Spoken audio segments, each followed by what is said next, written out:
बिस्मिल्लाहिर्रहमानिर्रहीम। Dear viewers, आज हम कुछ बेसिक सिंबल्स को समझने की कोशिश करते हैं जो कि हम ज्योमेट्री में यूज़ करते हैं।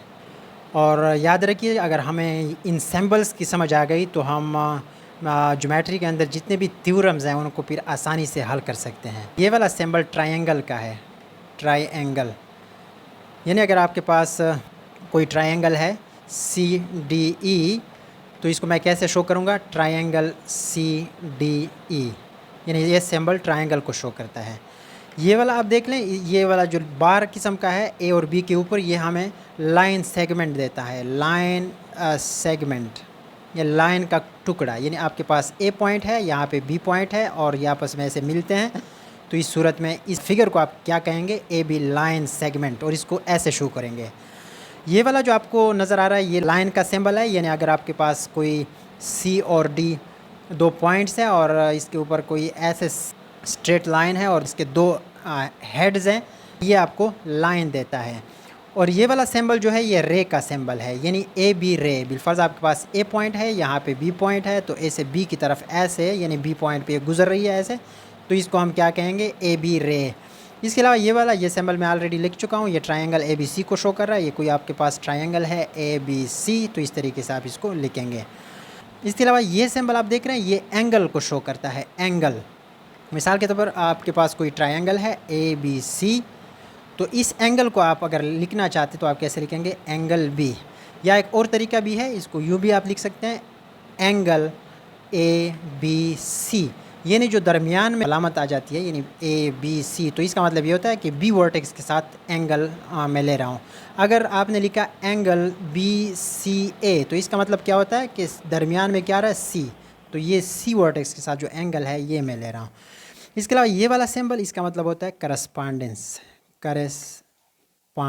करस्पॉन्डेंस का मतलब ये होता है कि अगर आपके पास कोई भी दो फिगर्स हैं, जिस तरह ABC एक ट्रायंगल है, DEF कोई दूसरा ट्रायंगल है, अब B के मुकाबले में इसका E एंगल, C के मुकाबले में इसका F एंगल, A के मुकाबले में इसका D एंगल, तो इसको हम करस्पॉन्डेंस कहते हैं। इसके अलावा ये वाला सिंबल जिसमें एक डॉट ऊपर है और दो डॉट्स नीचे हैं, इसको हम देयरफॉर कहते हैं, देयरफॉर। और इसके अलावा ये वाला सिंबल जिसमें दो डॉट ऊपर है और एक नीचे है, इसको हम सिंस भी कहते हैं और इसको हम बिकॉज भी कह सकते हैं।